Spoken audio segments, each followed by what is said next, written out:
De bonnes choses, globalement jusqu'à aujourd'hui, on était sur notre plan d'avancée. On avait gagné les matchs qu'il fallait à la maison. On était allé glaner quelques points à l'extérieur avec 2 belles victoires. Pour autant, moi je pense qu'on aurait pu récupérer 1 ou 2 points de bonus défensifs ou offensifs supplémentaires. Bon, forcément là l'ambiance est tout autre ce soir, mais jusqu'à maintenant, jusqu'à 15h, on était encore dans les prévisions de résultats. Le fait d'être 3, on essaye de mieux travailler par niveau, de mieux travailler aussi par équipe. Le vendredi soir, ça nous permet de mieux bosser sur l'équipe réserve, de mieux bosser sur la première. Après, forcément, l'expérience de Léon est intéressante dans le sens où il a connu le haut niveau. Donc dans tout ce qui est niveau d'exigence, petit détail, il est légitime quand il parle aux joueurs. Je pense véritablement que les joueurs ont un potentiel de folie. Quand ils appliquent, alors bon, c'est peut-être un peu délicat de dire ça puisque c'est nous qui le mettons en place, mais quand ils appliquent le plan de jeu, quand ils appliquent les consignes, quand ils sont conscients de ce qui fait le rugby aujourd'hui, notamment le rugby de mouvement, leur dynamisme, le fait qu'on insiste énormément sur la continuité du jeu, sur les incertitudes, quand ils sont à ce niveau d'enthousiasme, ils sont quasiment imbattables et pour nous, ça nous fait vraiment beaucoup de plaisir dans les contenus. Malheureusement, on se rend compte que c'est pas toujours le cas. Moi, ce qui me plaît le moins, c'est véritablement des fois la non prise en compte de l'intérêt collectif. Comme on leur a dit encore aujourd'hui, le groupe c'est plus fort que tout. Aujourd'hui, si on dépasse même les murs d'un club de rugby ou les murs d'une association, je pense que notre société pêche parce que justement il y a un peu trop d'individualisme. Alors ils sont pas égoïstes, ils sont juste des fois un peu égocentrés sur leur propre vie, alors que quand on s'engage dans un projet collectif, on doit apporter quelque chose, on n'est pas là pour prendre. Et c'est aussi ce qu'on leur a dit en fin de match. À un moment donné, il faut être là à chaque fois, comme je te l'ai dit à la sortie du terrain.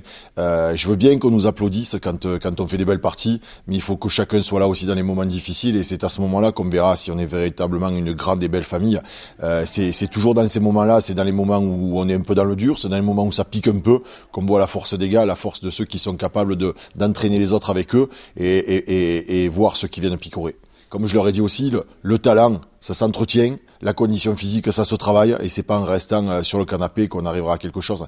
Le club a des ambitions, le staff a des ambitions, les dirigeants sont derrière nous pour nous pousser, nous donner les moyens d'y arriver. Il faut que maintenant les joueurs se mettent au diapason et comprennent que tout ça, c'est fait pour eux, quoi. Parce que finalement, c'est quand même eux qui prennent le plus de plaisir. Parce que quand on lève les bras à la fin d'un match, quand on a marqué, quand on a plaqué, quand on a couru, c'est ça qui est bonheur. Je crois qu'ils ont pas conscience qu'une fois qu'on est en dehors, ça a moins de goût. Une des grandes forces de Sisteron et depuis des années, c'est justement cet arbre généalogique.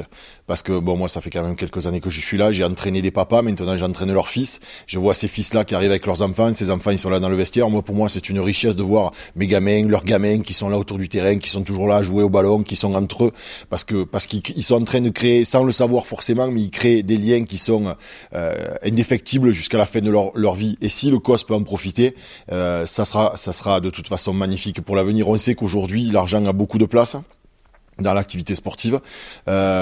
Il faut quand même encore laisser un petit peu de traces aux liens de sang, aux liens affectifs. Et quand on voit ces gamins-là, je pense qu'on est sur la bonne piste. Alors où on va avec cette équipe? Allez, même si où on va avec cette équipe, de toute façon, on a le droit des fois de glisser un petit peu, de tomber du trottoir. Donc à nous de remonter rapidement sur notre tableau de marche. Donc vite reprendre et assumer cette défaite. Après, concernant le groupe dans son ensemble, on avait dit ensemble, on avait parlé que l'objectif était de travailler sur l'équipe réserve et comme je te l'ai dit tout à l'heure, le fait de pouvoir travailler à 3 avec beaucoup plus d'insistance aujourd'hui sur le groupe réserve était véritablement un objectif.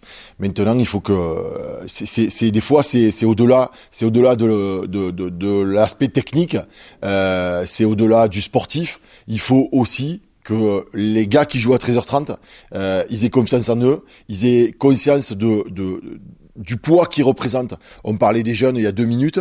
Les mecs de l'équipe réserve, c'est exactement la même chose. On peut pas jouer On peut pas s'entraîner si on n'est pas, s'il n'y a pas une émulation. C'est-à-dire que s'il n'y a pas de la compétition, ne serait-ce que déjà à l'entraînement. Donc, il faut absolument que ces mecs-là, qui ont les mêmes consignes, qui ont les mêmes entraînements, qui ont la même affection du staff et des dirigeants, se rendent compte que tout le monde fait ça aussi pour eux, quelle que soit l'heure à laquelle on joue.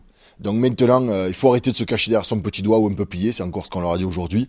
On peut pas, là aussi, entre l'équipe première d'aujourd'hui et ces gamins qui sont là, il y a notamment pas mal de jeunes qui sont en B, et il faut absolument qu'ils s'aguerrissent. On va pas aller chercher des mercenaires à droite et à gauche, on a besoin de ces mecs-là, et il y en a une dizaine qui aujourd'hui peuvent postuler en première, s'ils s'en donnent la peine, s'ils travaillent, s'ils ont confiance en eux, s'ils arrêtent de s'oublier, de se cacher derrière, toujours pareil, des mauvaises excuses.